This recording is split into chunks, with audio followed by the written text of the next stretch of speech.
नमस्कार दोस्तों, मैं हूं अनूप मिश्रा और आप देख रहे हैं सरकारी मंथन। आज हम बात करने जा रहे हैं एक ऐसे मुद्दे पर जो हर आदमी की जिंदगी को प्रभावित करता है और ये है जीएसटी 2.0 यानी कि गुड्स एंड सर्विसेज टैक्स का नया रूप। प्रधानमंत्री नरेंद्र मोदी ने इस बार स्वतंत्रता दिवस के अपने भाषण में लाल किले से इसकी घोषणा की है और कहा है कि इस दिवाली आपकी जेब पर टैक्स का बोझ कम होने वाला है।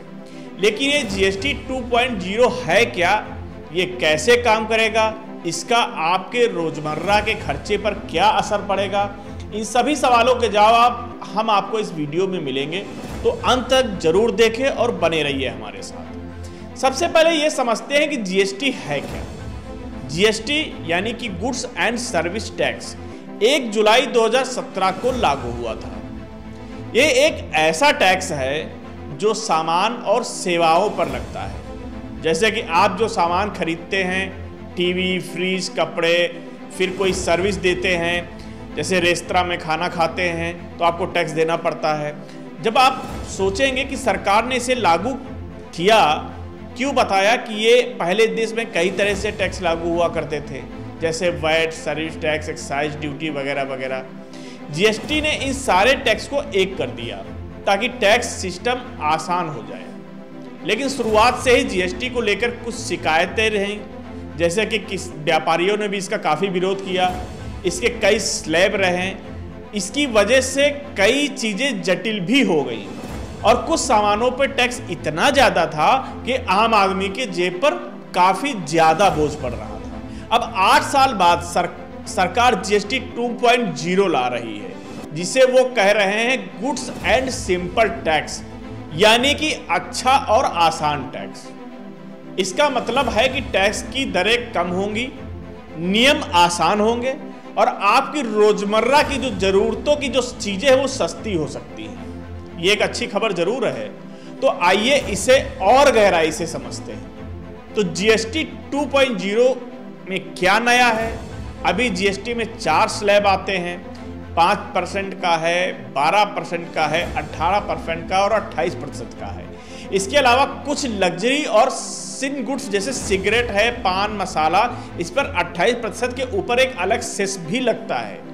लेकिन जीएसटी 2.0 में सरकार इसे और आसान करने जा रही है। अब 2 मुख्य स्लैब होंगे, 5% और 18%।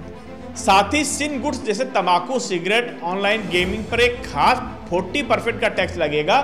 जीएसटी 2.0 से जुड़ी कुछ बड़ी बातें हैं जिसको हम आगे चर्चा करते हैं। पहली बड़ी बात यह है कि 12% और 18% के स्लैब अब खत्म हो जाएंगे। इसका मतलब है कि जो सामान अभी 12% टैक्स में आते हैं, उनमें से 99% सामान अब 5% के स्लैब में चले जाएंगे, यानी कि हमारे रोजमर्रा के बहुत सारे सामान सस्ते हो जाएंगे। और जो सामान 28% के स्लैब में हैं, उनमें से 90% सामान 18% के स्लैब में आ जाएंगे। यानी अब आप जो फ्रिज, टीवी या एसी खरीदते हैं वो अब सस्ते हो सकते हैं, क्योंकि इन पर टैक्स 28% से घटकर 18% हो जाएगा। क्योंकि जो लग्जरी सामान थे उस पर कहा जाता था कि 28% टैक्स देना जरूरी है, जो अब 18% हो जाएंगे। चूंकि लग्जरी क्या, टीवी, फ्रिज तो एक ऐसी चीजें हैं जो जरूरतों की सामान, जो रेगुलर जरूरत के सामान है। दूसरी बात यह है कि रोजमर्रा की जरूरत की चीजें जैसे खाना, दवाइयाँ, स्टेशनरी, पेन, पेंसिल और बुनियादी चीजें जैसे हेयर ऑयल, टूथब्रश, ये सब 0 से 5% के स्लैब में रखा जाएगा। यानी आपकी रसोई का सामान, बच्चों की पढ़ाई का सामान और दवाइयाँ सस्ती रहने वाली हैं। तीसरी सबसे बड़ी बात है सिन गुड्स, यानी ऐसी चीजें जो सेहत के लिए नुकसानदायक हैं, जैसे सिगरेट हो गया, तंबाकू हो गया, पान हो गया, मसाला हो गया, इन पर टैक्स बढ़ाकर 40% हो जाएगा। यानी सरकार का कहना है कि ऐसा करके वो इन चीज़ों का इस्तेमाल कम करना चाहती है, यानी कि जब चीज़ महंगी होगी तो जाहिर सी बात है लोग उसको कम खरीदेंगे। चौथी बड़ी बात है, महत्वपूर्ण बात है, अभी तक कुछ खास सामानों पर सेस लगता था जिसे कंपनसेशन सेस कहते हैं। ये सेस मार्च 2026 तक खत्म हो जाएगा और इसे 40% टैक्स स्लैब में मिला दिया जाएगा, यानी सेस को टैक्स में परिवर्तित कर दिया गया है। इसका मतलब है कि कुछ लग्जरी सामानों पर टैक्स का ढांचा और साफ हो जाएगा। सेस को लेकर बहुत सारे लोग चीजें समझ नहीं पाते थे, लेकिन जो प्रतिशत होता है 40%, 20%, उसको लोग अच्छी तरीके से समझ लेते हैं। पांचवी बात है, स्वास्थ्य और टर्म इंश्योरेंस पर टैक्स में बड़ी कटौती होगी। ये एक बहुत महत्वपूर्ण बात है। आपको बता दें दोस्तों कि अक्सर करके लोगों के द्वारा ये लगातार मांग की जा रही थी कि इंश्योरेंस पर और स्वास्थ्य पर टैक्स को कम किया जाए।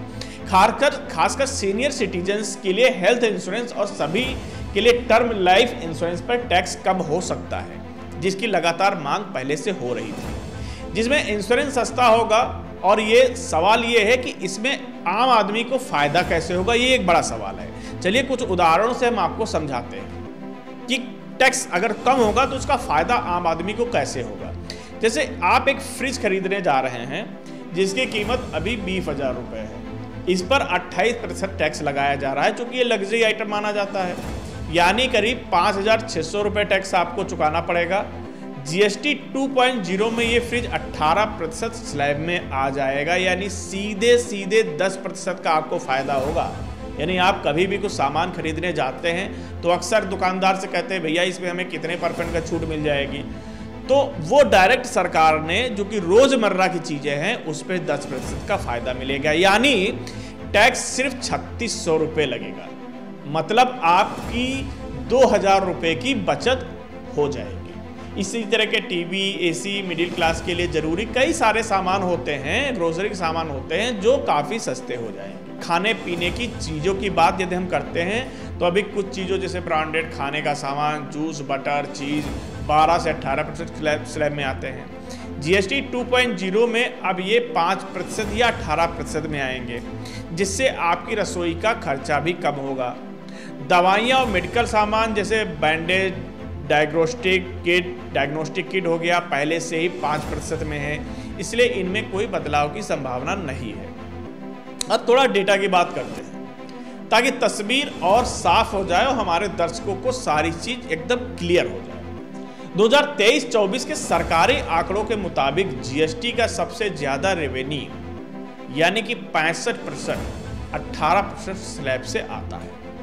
28% स्लैब से 11% रेवेन्यू आता है और 12% स्लैब से मात्र 5% रेवेन्यू आता है, यानी कि 18% का जो स्लैब है वो बहुत महत्वपूर्ण स्लैब है। जीएसटी 2.0 में 12% और 28% स्लैब को खत्म होने से सरकार का रेवेन्यू थोड़ा कम जरूर हो जाएगा, लेकिन सरकार का कहना है जब टैक्स कम होता है तो लोग ज्यादा खरीदारी करेंगे और इससे जीएसटी में शामिल होने वाले लोगों की संख्या बढ़ेगी।